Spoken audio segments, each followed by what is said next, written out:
Sir, ഈ കുംഭമേളയിൽ നടക്കുന്നത് ഒരു അട്ടിമറിയാണോ? കാരണം ഇപ്പൊ കുറച്ച് ദിവസങ്ങളായി വലിയ കുഴപ്പമൊന്നുമില്ലായിരുന്നു. പക്ഷെ ഒരു 3, 4 ഉം. ദിവസം കൊണ്ട് ഗ്യാസ് പൊട്ടിത്തെറിയെന്ന് പറഞ്ഞ് കുറെ വാർത്തകൾ വരുന്നു. ഇപ്പോൾ തിക്കിലും തിരക്കിലും പെട്ട് കുറെ പേർ മരണപ്പെട്ടു എന്നുള്ള വാർത്ത വരുന്നു. നേരത്തെ ഈ പൊട്ടിത്തെറിയുമായി ബന്ധപ്പെട്ട ഒരു സംഘടന, ഖാലിസ്ഥാൻ സംഘടനയൊക്കെ അവർ ഇത് ഏറ്റെടുക്കുന്നു, ഞങ്ങളാണ് ഇതിന്റെ പിന്നിൽ എന്നൊക്കെ പറയുന്നു. ഇപ്പൊ പറയുന്നു ആരും കുംഭമേളയിലേക്ക് വരരുത്. അങ്ങനെ കുറെ പ്രചരണങ്ങൾ ഒരു ഭാഗത്ത് നടക്കുന്നു. ഇതിന് തകർക്കാനുള്ള നീക്കം എവിടെയെങ്കിലും തുടങ്ങിക്കഴിഞ്ഞു? അല്ല, തകർക്കാനുള്ള നീക്കം നേരത്തെ ഉണ്ടായിരുന്നു. UP മുഖ്യമന്ത്രി യോഗി ആദിത്യനാഥ് കുംഭമേളയെക്കുറിച്ച് പറയാൻ ഒരു പത്രസമ്മേളനം വിളിച്ചു. ഒരു 2-3 ആഴ്ച മുമ്പാണ്.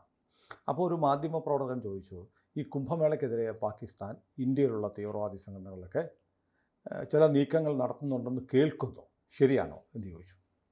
അപ്പോൾ യോഗി സാധാരണ വളരെ കൂളായിട്ട് വർത്തമാനം പറയുന്ന ആളാണ്. വളരെ പെട്ടെന്ന് യോഗിയുടെ ഒരു ജസ്റ്റർ വന്നു, ഒരു ആംഗ്യം. പുള്ളി ഇങ്ങനെ കൈ ഇങ്ങനെ കൂട്ടിത്തിരികയും, ഞാൻ അങ്ങനെയൊന്നും പ്രതീക്ഷിക്കുന്നില്ല, ഇനി ആരെങ്കിലും അങ്ങനെയൊക്കെ പ്രതീക്ഷിച്ച് വന്നാൽ പല തലമുറകൾ ഓർമ്മിക്കുന്ന നടപടികളുണ്ടാവും എന്ന് പറഞ്ഞെന്താ? കുംഭമേള കലക്കാനായിട്ട് ആരെങ്കിലും വന്നാൽ നിൻ്റെ ഈ തലമുറയല്ല, അടുത്ത തലമുറയും അതിനടുത്ത തലമുറയും അതിനടുത്ത തലമുറയും ഓർമ്മിക്കുന്ന തരത്തിലുള്ള ചികിത്സ ഞാൻ തരും എന്നാണ് യോഗി പറഞ്ഞത്. പല തലമുറകൾ ഓർമ്മിക്കുന്ന നടപടികളുണ്ടാവും. അപ്പോൾ അതിൽ നിന്ന് വളരെ കൃത്യമാണ്. അപ്പോൾ കുംഭമേള, എനിക്ക് ഇപ്പോൾ ആര് പറഞ്ഞു, ധന്യ ഇപ്പോൾ പറഞ്ഞല്ലോ കുംഭമേളയ്ക്ക് ആരും പോകരുതെന്ന് പറഞ്ഞു. അങ്ങനെ ആരും പറഞ്ഞിട്ട് ഞാൻ കേട്ടിട്ടില്ല. ഇന്നിപ്പോൾ 10 കോടി, ഇന്നിപ്പോൾ നമ്മൾ ഷൂട്ട് ചെയ്യുന്നത് ബുധനാഴ്ചയാണ് അല്ലേ, 29-ാം തീയതി. ഇന്ന് 10 കോടി ആളുകളാണ് അവിടെ സ്നാനം ചെയ്തത്. 10 കോടി ആളുകൾ. 10 കോടി ആളുകൾ സ്വാഭാവികമായും വരുമ്പോൾ ഉണ്ടാകുന്നൊരു ക്രൗഡ്. 8000 ഏക്കർ സ്ഥലത്താണ് കുംഭമേളയുടെ സ്നാനഘട്ടുകളുള്ളത്. അപ്പോൾ ഇന്നിപ്പോൾ മനസ്സിലാക്കുന്നത് അവിടെ ഗംഗ, യമുന, സരസ്വതി നദി ഭൂമിക്കടിയിലൂടെ വരികയാണ്. ഈ 3 നദികൾ സംഗമിക്കുന്ന സ്ഥലത്ത് സ്നാനം നടത്താൻ ഒരു പ്രത്യേക തിരക്കുണ്ടാവും, ത്രിവേണി സംഗമമായതുകൊണ്ട്. അപ്പോൾ അവിടെ ഒരു വല്ലാത്ത തിരക്കുണ്ടായി, ഒരു സ്റ്റാമ്പേഡ് ഉണ്ടായി, ആ ബാരിക്കേഡ് മറിഞ്ഞു വീണ് ഒരു ദുരന്തമുണ്ടായി എന്നാണ് പറയുന്നത്. അപ്പോൾ അതുകൊണ്ട് അത് സ്വാഭാവികമാണ്. ഒരു സ്ഥലത്തേക്ക് മാത്രം ആളുകൾ ഇങ്ങനെ കേന്ദ്രീകരിച്ച് വരുമ്പോൾ ഒരു തള്ളക്ക ഉണ്ടാവാം. ബാരിക്കേഡുകൾ എന്ന് പറഞ്ഞാൽ അത് മനുഷ്യൻ സ്ഥാപിക്കുന്നതാണ്. വലിയ ഒരു ഫോഴ്സ് വരുമ്പോൾ ഇത് മറിഞ്ഞു പോകാം. അപ്പോൾ സ്വാഭാവികമായി സംഭവിച്ചതാണ് എന്നാണ് പ്രാഥമിക വിലയിരുത്തൽ. പക്ഷേ ആരെങ്കിലും മനഃപൂർവ്വം ഒരു തിക്കും തിരക്കും ഉണ്ടാക്കാൻ ശ്രമിച്ചിട്ടുണ്ടോ എന്നുള്ളതൊക്കെ അന്വേഷണത്തിൽ വരത്തുള്ളൂ. പിന്നെ കഴിഞ്ഞ ദിവസം ഈ ഗ്യാസ് കുറ്റി പൊട്ടിത്തെറിച്ചു. ഗ്യാസ് കുറ്റിയൊക്കെ സ്വാഭാവികമായും ഇതൊക്കെ ടെൻ്റൊക്കെ അടിച്ച് കഴിയുന്നതാണ്. എന്തോ സംഭവിച്ചൊരു ഗ്യാസ് ലീക്ക് ഉണ്ടാക്കി, ഒരാൾക്ക് പോലും ഒന്നും പറ്റിയിട്ടില്ല, ഒരപകടം സംഭവിച്ചില്ല, അപ്പം തന്നെ അത് കെടുത്തി. അപ്പോൾ അത് ഈ എന്തെങ്കിലുമൊക്കെ അവകാശപ്പെടാൻ വേണമല്ലോ എന്ന് വെച്ചാൽ ചില ആളുകൾ അത് നമ്മളാണ് എന്ന് പറയുന്ന ചില പാർട്ടീസ് ഉണ്ടല്ലോ, അവരത് ഞങ്ങളാണെന്ന് പറഞ്ഞു. അത് അവരങ്ങനെ പറഞ്ഞ് അവകാശപ്പെടട്ടെ. പക്ഷേ ഞാനിപ്പോൾ എൻ്റെ ഒരു സുഹൃത്ത്, മാധ്യമപ്രവർത്തകരായ കേരള മുതലെ ശ്രീകുമാർ പള്ളിയിലേത്ത്, പിന്നെ മെട്രോ വാർത്തയുടെ എഡിറ്റർ റജി കുമാർ അടക്കമുള്ളവരൊക്കെ കുംഭമേളയ്ക്ക് പോയിരുന്നു. അവർ ഇന്നലെയാണ് തിരിച്ചു വന്നത്. ഞാൻ ഇവരോടൊക്കെ ദീർഘമായി സംസാരിച്ചു. റജിയോട് ഞാൻ സംസാരിച്ചു. റജി നമ്മുടെ സ്റ്റുഡിയോയിൽ വന്നിട്ട് കുംഭമേള അനുഭവങ്ങൾ പറയാമെന്ന് പറഞ്ഞിട്ടുണ്ട്. അപ്പോൾ റജി എന്നോട് പറഞ്ഞു, ഞാൻ അവിടെ പോയി എന്ന് പറഞ്ഞാൽ ഈ 20 കിലോമീറ്ററോളൊക്കെ നടക്കേണ്ടി വന്നു. കുംഭമേള എന്ന് പറഞ്ഞാൽ ഈ നടപ്പ് തന്നെയാണ് പ്രധാനം. വാഹനമൊന്നുമില്ല, ജനം ഇങ്ങനെ വന്നു പോയിക്കൊണ്ടേയിരിക്കുന്നു. റജി ശ്രദ്ധിച്ച ഏറ്റവും പ്രധാനപ്പെട്ട കാര്യം എന്നോട് പറഞ്ഞത്, അവിടെ യൂണിഫോം ധാരികളായ പോലീസുകാരെ വളരെ കുറച്ചേ കണ്ടുള്ളൂ. അപ്പോൾ ഇത്രയും വലിയ ക്രൗഡിനെ എങ്ങനെ മാനേജ് ചെയ്യും പോലീസ് ഉണ്ടെങ്കിൽ എന്ന് പോലീസ് ഇല്ലെങ്കിൽ എന്ന് തോന്നും. അപ്പോൾ റജി എന്നോട് പറഞ്ഞു, നമ്മൾ ഓരോ 10 പേരെ കാണുമ്പോഴും അതിലൊരു പോലീസുകാരനുണ്ടെന്ന് നമുക്ക് ഫീൽ ചെയ്യും. കാരണം ആ നമ്മുടെ ചുറ്റും നിൽക്കുന്ന ഓരോരുത്തരും പോലീസുകാരാണ് എന്ന് നമുക്ക് ഫീൽ ചെയ്യുന്ന അനുഭവമുണ്ട്. മഫ്തിയിൽ പോലീസുകാർ, പാരാമിലിറ്ററി ഒക്കെയുള്ള ആളുകൾ ഈ ആൾക്കൂട്ടത്തിൽ നിറയെയുണ്ട്. അത് നമുക്ക് ചില ആളുകളുടെ രൂപം, ഭാവം, നടപ്പൊക്കെ കാണുമ്പോൾ അവർ ഒരു ലോ എൻഫോഴ്സിങ് ഏജൻസിയുടെ ആളാണെന്ന് നമുക്ക് മനസ്സിലാവും അല്ലേ, അവരുടെ ശരീരഭാഷയിൽ മനസ്സിലാവും. അങ്ങനെ നിറയെ പോലീസുകാരെ കൊണ്ട് നിറച്ചാൽ സംഭവിക്കുന്നറിയോ, നമുക്ക് വല്ലാത്തൊരു ഭീതി ഉണ്ടാവും. എന്നാൽ ഇത് ആ ഭീതിയില്ല. എന്നാൽ അദൃശ്യമായി ഇതെല്ലാം നോക്കാൻ ആളുണ്ട് എന്ന് പറയുന്ന ഒരവസ്ഥ. 10,000 ക്യാമറ വെച്ചിട്ടുണ്ട്. 10,000 ക്യാമറ. അതിനുവേണ്ടി 100 കണക്കിന് ആളുകൾ ഇരിക്കുന്ന കൺട്രോൾ റൂം. ഓരോ ക്യാമറയിൽ നിന്നും സ്ക്രീനിലേക്ക് വരുന്നത് ഓരോരുത്തരായി മോണിറ്റർ ചെയ്യുകയാണ്. അതുകൂടാതെ 5000-ഓളം ക്യാമറകൾ ആർട്ടിഫിഷ്യൽ ഇൻ്റലിജൻസ് ക്യാമറയാണ്. അപ്പോൾ ധന്യ അവിടെ എത്തിയാൽ ധന്യ അവിടെ ക്യാമറയിൽ കണ്ടു കഴിഞ്ഞു. പിന്നെ തന്നെ പോകുന്ന മണികർണിക ഘാട്ടിലേക്കോ അല്ലെങ്കിൽ വേറെ ഏതെങ്കിലും ഘാട്ടിലേക്കോ ഒക്കെ പോവുകയായിരിക്കട്ടെ, അവിടെയൊക്കെ എത്തുമ്പോഴും അവിടുത്തെ ക്യാമറകൾ ഐഡൻറ്റിഫൈ ചെയ്യുമ്പോൾ ഇതിനെ മൾട്ടിപ്പിൾ ആയിട്ട് കാണത്തില്ല. ധന്യയെ ആദ്യം റെക്കഗ്നൈസ് ചെയ്തെങ്കിൽ ധന്യ ഇപ്പോൾ നിൽക്കുന്ന പോയിന്റിൽ നിന്ന് വേറൊരു പോയിന്റ് വന്നാൽ അത് ധന്യയായിട്ടേ കൂട്ടത്തുള്ളൂ. അപ്പോൾ ചിലരൊക്കെ ചോദിക്കും ഈ 1 കോടി ആളൊക്കെ വരുന്നു പറഞ്ഞാൽ തള്ളല്ലേ? തള്ളല്ലപ്പാ. കാരണം ഈ ആർട്ടിഫിഷ്യൽ ക്യാമറകൾ ഓട്ടോമാറ്റിക്കലി വരുന്ന ആളുകളെ കൗണ്ട് ചെയ്യുന്നുണ്ട്, കൃത്യമായ കണക്കുകളുണ്ട്. അപ്പം അവിടെ ഒരു ഈച്ച അനങ്ങിയാൽ അത് ക്യാപ്ചർ ചെയ്യപ്പെടുന്നുണ്ട്. അത്രയും വലിയ സുരക്ഷാ സന്നാഹങ്ങൾ ഒരുക്കിയിട്ട് ഇപ്പം ഈ പകുതി ദിവസങ്ങളോ ആയല്ലോ, 15-ാം തീയതി തുടങ്ങി, ഇന്നിപ്പം 2 ആഴ്ച കഴിയുന്നു കുംഭമേള തുടങ്ങിയിട്ട്. ഈ 2 ആഴ്ചയ്ക്കുള്ളിൽ അവിടെ എന്തെങ്കിലും പരാതി ഉണ്ടായിട്ട് കേട്ടിട്ടുണ്ടോ? നമ്മൾ തന്നെ എത്രയോ വീഡിയോകൾ ചെയ്തു നമ്മുടെ ആ പെൺകുട്ടിയെക്കുറിച്ച്, മൊണാലിസയെക്കുറിച്ച്. മൊണാലിസ എന്ന് പറയുന്ന ഒരു പെൺകുട്ടി അവിടെ വന്നിട്ട് അവളുടെ ഒരു രോമത്തിന്, നഖത്തിന് പോലൊരു കേടുപാട് പറ്റിയിട്ടില്ല അല്ലേ? അവളവിടെ വന്നു, അവളുടെ കച്ചവടം നടന്നു. പിന്നെ വലിയ മീഡിയ ഹൈപ്പ് വന്നപ്പോൾ, അവൾ വലിയ സെലിബ്രിറ്റി ആയപ്പോൾ എല്ലാവരും അവളെ കാണാൻ വന്നപ്പം എല്ലാവരും വന്നിട്ട് അവൾ വർത്തമാനം പറയുന്നു, വീഡിയോ എടുത്തുകൊണ്ടിരുന്ന് അവിടെ കഞ്ഞൂടി മുടങ്ങും, അവൾക്ക് മാല വയ്ക്കണം. അങ്ങനെ വന്നപ്പോൾ ഇവളൊരു വലിയൊരു അട്രാക്ഷൻ പോയിന്റായി മാറിയപ്പോൾ അവരവിടുന്ന് മാറി. പക്ഷേ ആ പെൺകുട്ടി ഉണ്ടായിരുന്ന ദിവസങ്ങളിൽ അവളെ ഒന്ന് നുള്ളി നോവിക്കാൻ പോലും ഒരാൾ തയ്യാറല്ല. 1 കോടി ആളുകൾ പങ്കെടുക്കുന്നതിനിടയ്ക്കാണ് ഒരു പെൺകുട്ടി വന്നത്. വേറെ ചില ആളുകൾ നടത്തുന്ന ഒരു പരിപാടിക്കിടെ ഇതുപോലൊരു പെൺകുട്ടി പോയാൽ അവിടെ പല്ലും മുടിയും മാത്രമേ കിട്ടുള്ളായിരുന്നു. അതുകൂടെ ആലോചിക്കണം. അപ്പോൾ കുംഭമേള വളരെ സെക്യൂർഡായിട്ട് വലിയ വെൽ പ്ലാൻഡായിട്ട് നടന്നുകൊണ്ടേയിരിക്കുകയാണ്. അപ്പോൾ ഇതിനകത്ത് പ്രശ്നങ്ങൾ ഉണ്ടാക്കാൻ ശ്രമിക്കുന്നവരുണ്ടാവാം. പക്ഷേ അവരെയൊക്കെ വളരെ കൃത്യമായി കണ്ടെത്തി കൈകാര്യം ചെയ്ത് പ്രതിരോധം തീർത്താണ് മുന്നോട്ട്. എല്ലാ സുരക്ഷാ സന്നാഹങ്ങളും ഉണ്ട്. ഒരു വിളിപ്പാടകലെ ഒരാവശ്യം വന്നാൽ വരാൻ ഇന്ത്യൻ ആർമി റെഡിയായി നിൽപ്പുണ്ട്. ഇത്രയും സംവിധാനങ്ങൾ ചെയ്തിട്ടാണ് കുംഭമേള അവിടെ നടക്കുന്നത്. ആശുപത്രി വേണേൽ ആശുപത്രി, നദിയിൽ ഏറ്റവും വലിയ സുരക്ഷാ സംവിധാനങ്ങൾ, ബോട്ടുകൾ, യാട്ടുകളൊക്കെ നിറച്ചുകൊണ്ട് അങ്ങനെ എല്ലാം ഒരാൾക്കും ഒരു പ്രശ്നവുമില്ലാതെ. ഞാൻ പറഞ്ഞു ഇത്രയും ആളുകൾ വരുമ്പോൾ എന്തുമാത്രം ചപ്പും ചവറും ഒക്കെ ആയിരിക്കും. അപ്പോൾ അവിടെ പോയി വന്ന എൻ്റെ സുഹൃത്ത് പറഞ്ഞത് അവിടെ 10 രൂപ കൊടുത്താൽ കുപ്പിവെള്ളം കിട്ടും. ആളുകൾക്ക് കുപ്പിവെള്ളം മേടിച്ച് കഴിക്കുന്നുണ്ട്.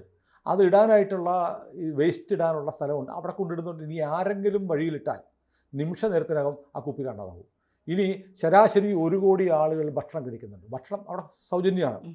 അപ്പം റൊട്ടിയും ദാലുമാണ് കൊടുക്കുന്നത്. റൊട്ടിയും ദാലും നോർത്ത് ഇന്ത്യൻ ഫുഡാണല്ലോ. അപ്പോൾ 1 കോടി ആളുകൾ കഴിക്കുന്നുണ്ട്. 1 കോടി പേപ്പർ പ്ലേറ്റുകൾ ഉണ്ടാവും. ഈ 1 കോടി പേപ്പർ പ്ലേറ്റുകൾ അവിടെ പോകുന്നു. അതപ്പം തന്നെ ക്ലീൻ ചെയ്യുകയാണ്. അത്ര വളരെ കൃത്യമായ ഹൈജീനിക് ആയിട്ടുള്ള ക്ലീനിങ് സംവിധാനങ്ങൾ. വഴിയിൽ നിന്നും ആ 20 കിലോമീറ്റർ പ്രദേശത്ത് ഒരു കടലാസ് കഷ്ണം, ഒരു മിഠായിയുടെ കടലാസ് കഷ്ണം പോലും ഇല്ലാത്ത ക്ലീനിങ് അടക്കമുള്ള കാര്യങ്ങൾ നടക്കുന്നു. ഒരു വലിയ മാനേജ്മെൻറ്റാണ്, ക്രൗഡ് മാനേജ്മെൻറ്റാണ്. നമ്മുടെ ഇവിടെ കുസാറ്റിൽ ഒരു 1000 പേര് വന്നപ്പോഴത്തേക്ക് ദുരന്തം ഉണ്ടായിട്ട് കുട്ടികൾ മരിച്ചു. അപ്പോഴാണ് ഇന്ന് 10 കോടി ആളുകൾ, 29-ാം തീയതിയായ ഈ ബുധനാഴ്ച 10 കോടി ആളുകൾ വരുന്നു. അപ്പോൾ ഒരു ചെറിയ ദുഃഖകരമായൊരു സംഭവം ഉണ്ടായി. പക്ഷേ അത് സ്വാഭാവികമായി സംഭവിക്കുന്നത്. ശബരിമല പോയി വരുമ്പോഴത്തേക്ക് എല്ലാ വർഷവും കുറേ ആളുകൾ ദുരന്തത്തിൽ പെടുന്നുണ്ട്. ഇതൊക്കെ സംഭവിക്കാവുന്നതാണ്. പക്ഷേ ഇത്രയും ആളുകൾ, 10 കോടി ആളുകൾ ഒരുമിച്ച് വന്നിട്ട് ഇങ്ങനൊരു കാഷ്വാലിറ്റി ഉണ്ടായതും നിർഭാഗ്യകരമാണ്. പക്ഷേ അത്തരമൊക്കെ ഒരു 1% നമ്മൾ കാണണം. പിന്നെ ഇതിൻ്റെ പേരിൽ കുംഭമേളയ്ക്ക് പോകരുതെന്നും കാമ്പയിനൊന്നും ആരും നടത്തുന്നില്ല. നിങ്ങൾ കുംഭമേളയ്ക്ക് വരൂ, എല്ലാ സംവിധാനങ്ങളും അവിടെയുണ്ട്. നിങ്ങളുടെ എല്ലാ സുരക്ഷിതത്വവും ഗ്യാരണ്ടി ചെയ്തിരിക്കുന്നത് മോദിയും യോഗിയുമാണ്. ഇന്ന് തന്നെ പ്രധാനമന്ത്രി 5 തവണ UP മുഖ്യമന്ത്രിയെ വിളിച്ചു എന്നാണ് പറയുന്നത്. എന്താണ് അവിടെ നടന്നത്, എന്താ നടക്കുന്നത്, അത്രയും കാര്യമായി മോണിറ്റർ ചെയ്യാൻ. ഇനി എന്തെങ്കിലും വേറൊന്നും തിരിച്ചാലോചിക്കുക. ഇവിടെ ഇതൊന്നും കലങ്ങി കിട്ടണമെന്ന് ആഗ്രഹിക്കുന്ന ഒരുപാട് പേരുണ്ട്. അപ്പോൾ ലോകം മുഴുവൻ ശ്രദ്ധിക്കും. ലോകത്തിന് മുന്നിൽ ഇന്ത്യയുടെ അഭിമാനവും അന്തസ്സും വളരെ മോശപ്പെട്ടു പോകും. അതുകൊണ്ട് അത്രമാത്രം ജാഗ്രതയോടെ നമ്മൾ നടത്തുകയാണ്. അവിടെ എല്ലാത്തിനും ഗ്യാരണ്ടി ഉണ്ട്. ഒരു തമാശ പറഞ്ഞു കേട്ടു. ഒരാൾ വന്നിട്ട് കുംഭമേളയ്ക്ക് പോയിട്ട് പറഞ്ഞു കുംഭമേളയുടെ സംവിധാനമൊക്കെ വളരെ മോശം. എന്ത് പറ്റി ചേട്ടാ? അത് ഞാൻ ഗുരുവായൂർ ഏകാദശിക്ക് പോയായിരുന്നു. എൻ്റെ ഭാര്യയെ കാണാതെ പോയി തിരക്ക്. എന്നിട്ട് പോലീസിൽ പറഞ്ഞു, പോലീസ് കണ്ടു. 4 ദിവസം കഴിഞ്ഞാൽ കണ്ടുപിടിച്ച് തന്നത്. അപ്പോൾ അവിടെ പോയിട്ടോ? ഞാൻ കുംഭമേളയ്ക്ക് പോയി ഭാര്യയും കൊണ്ട്. ഞാൻ അവിടെ വെച്ച് അവളെ കാണാതെ പോയി. അപ്പോൾ പോലീസിൽ പരാതിപ്പെട്ടു. എത്ര ദിവസം കഴിഞ്ഞ് ചേട്ടാ? 30 മിനിറ്റ് കഴിഞ്ഞപ്പോൾ കിട്ടിയത്. വളരെ മോശം, വളരെ മോശം. പാവപ്പെട്ട പുള്ളി ഓർത്തത് ഈ പിശാചിന് 4 ദിവസത്തേക്ക് മാറിയിരുന്നല്ലേ, എനിക്ക് അത്രയും സൗകര്യാൽ അതുപോലെ തുറന്നപ്പോൾ യോഗിയുടെ പോലീസ് 30 ദിവസം കൊണ്ട് 30 മിനിറ്റ് ഞാൻ കണ്ടുപിടിച്ച് കൊടുത്തു എന്ന് പറയുന്ന ഒരു തമാശ കഥയാണ്. എന്ന് പറയുന്നത് പോലെ അവിടെ എല്ലാം പെർഫെക്റ്റ് ആയിട്ട് നടക്കുന്നുണ്ട്. പിന്നെ തീവ്രവാദികളൊക്കെ നുഴഞ്ഞു കയറുമായിരിക്കും. പക്ഷേ അതിനാദ്യമേ തന്നെ യോഗി പറഞ്ഞിട്ടുണ്ട് 7 തലമുറ മറക്കാത്ത അനുഭവം ഉണ്ടാവും. ഇനി ഒരു ചെറിയ സംഭവം കൂടെ പറയാം. ഒരു 3 ആഴ്ച മുമ്പ് ഒരു സംഭവം ഉണ്ടായി. പഞ്ചാബിൽ നിന്ന് 3 ചെറുപ്പക്കാർ ഉത്തർപ്രദേശിലെ പിലിഭട്ടിലേക്ക് കടന്നു. പഞ്ചാബ് പോലീസ് വിളിച്ചറിയിച്ചു ഇവർ നിരോധിക്കപ്പെട്ട സിഖ് ടൈഗേഴ്സ് ഫോഴ്സ് എന്ന് പറയുന്ന ഭീകര സംഘടനയിൽപ്പെട്ടവരാണ്. അവർ പഞ്ചാബിൽ നിരവധി പോലീസ് സ്റ്റേഷനുകൾക്കെതിരെ ബോംബെറിഞ്ഞവരാണ്. അവർ പിലിഭട്ടിലേക്ക് പോയി. ഉത്തർപ്രദേശിൽ പിലിഭട്ട് മേനകാ ഗാന്ധിയുടെ മണ്ഡലമാണ്. പിലിഭട്ടിൻ്റെ പ്രത്യേകത അവിടെ സിഖുകാരുണ്ട്. സിഖുകാരുടെ കൂട്ടത്തിൽ ഈ സിഖുകാർ കഴിഞ്ഞാൽ പിടിക്കപ്പെടത്തില്ലല്ലോ. അവിടെ എത്തി എന്ന് വെളുപ്പിന് 4:30 പഞ്ചാബ് പോലീസ് ഉത്തർപ്രദേശ് പോലീസിനെ അറിയിക്കുന്നു. അപ്പോൾ ഈ ഭീകര സംഘടന നേരത്തെ ഒരു ഭീഷണി മുഴക്കിയിരിക്കുന്നു. കുംഭമേള ഞങ്ങൾ അലങ്കോലപ്പെടുത്തും, തകർക്കും, ആക്രമിക്കുമെന്ന് ഭീഷണി ഉണ്ടായിരുന്നു. അതിൽപ്പെട്ട 3 പേർ പഞ്ചാബിൽ നിന്ന് പുലർച്ചെ 4:30 ഉത്തർപ്രദേശിലെ പിലിഭട്ടിലേക്ക് കയറി എന്ന് 4:30 മണിക്ക് UP പോലീസിന് വയർലെസ് മെസ്സേജ് കിട്ടുന്നു. 6 മണിക്ക് തീരുമാനമുണ്ടായി. 3 എണ്ണത്തിൻ്റെ ഡെഡ് ബോഡി കിട്ടി. പോലീസ് വെടിവെച്ചു വന്നു. അതായത് കുംഭമേള തകർക്കും എന്ന് പറഞ്ഞ ഭീകരപ്രവർത്തകർ UP നിന്ന് പഞ്ചാബിലേക്ക് കയറി എന്ന് 4:30 മെസ്സേജ് കിട്ടി. 6 മണിക്ക് വെള്ള പതപ്പിച്ച് ആംബുലൻസിൽ കയറ്റി. അതാണ് UP നടക്കുന്നത്. അതുകൊണ്ട് UP എല്ലാം ഭദ്രമാണ്. കുംഭമേളയെക്കുറിച്ച് ആശങ്കപ്പെടേണ്ട. അത് ഈ മാസം ഫെബ്രുവരി അവസാനത്തെ ആഴ്ച വരെ അനുസ്യൂതം ജനപ്രവാഹം ഉണ്ടാകും. ഇന്ത്യക്ക് ലോകത്തിൻ്റെ മുന്നിൽ അഭിമാനപൂർവ്വം പറയാവുന്ന മഹാസംഭവമായി കുംഭമേള മാറും. ചിലരൊക്കെ ചോദിക്കും, ഒളിമ്പിക്സ് ഒക്കെ നടത്താൻ ഇന്ത്യക്ക് ശേഷിയുണ്ടോ എന്ന്. എടാ, ഒളിമ്പിക്സ് 1 അല്ല 10 ഒളിമ്പിക്സിനേക്കാളും വലിയ ഇവൻ്റാണ് പ്രയാഗ്രാജിൽ നടന്നുകൊണ്ടിരിക്കുന്നത്. ലോകം ലജ്ജിക്കുകയാണ്. അവർക്കിതൊന്നും കഴിയുന്നില്ലല്ലോ എന്നോർത്ത്. അവർ ഇന്ത്യയിൽ വന്ന് അഭിമാനപൂർവ്വം കണ്ടുകൊണ്ടിരിക്കുക. ലോകത്ത് നമ്മൾ പറഞ്ഞില്ലേ, നമ്മളാണോ സംസാരിച്ചത്, UAE നിന്ന് ഒരു പ്രതിനിധി സംഘത്തെ യുണൈറ്റഡ് അറബ് എമിറേറ്റ്സ് അയച്ചിരിക്കുന്നു. അതിൻ്റെ തലപ്പത്താരാന്ന് ആ സംഘത്തെ നയിക്കുന്ന ഒരു വനിതയാണ്, തട്ടമില്ലാത്ത വനിത.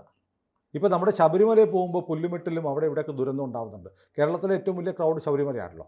അപ്പോൾ സത്യത്തിൽ അവിടുത്തെ ശുചീകരണം, അവിടുത്തെ ആരോഗ്യ പരിപാലനം, crowd management, law and order, ഇതൊക്കെ പഠിക്കാനുള്ള ഒരു പാഠപുസ്തകമാണ് ഇന്ത്യയിലെ മറ്റ് സംസ്ഥാനങ്ങൾക്ക് ഈ കുംഭമേള. സത്യത്തിൽ കേരളത്തിൽ നിന്ന് പിണറായി വിജയൻ, കേരളത്തിൽ നിന്ന് ആരോഗ്യം, ശുചിത്വം, കുടുംബശ്രീ, ക്രമസമാധാന പാലനം, പോലീസ്, ഇവരൊക്കെ ഉൾപ്പെടുന്നൊരു സംഘത്തെ അങ്ങോട്ട് അയച്ചിട്ട് എങ്ങനെയാണ് കുംഭമേള നടക്കുന്നത്, അവിടുത്തെ ക്രൗഡ് മാനേജ്മെൻറ്റ് എങ്ങനെയാണെന്ന് പഠിക്കാൻ സത്യത്തിൽ തലയ്ക്ക് വെളിവുള്ള ആരെങ്കിലും കേരള സർക്കാരിലുണ്ടെങ്കിൽ ഒരു സംഘത്തെ പറഞ്ഞയക്കേണ്ടതാണ്. അയക്കത്തില്ല. കാരണം അങ്ങനെ ആരും ഇവിടെ ഇല്ല.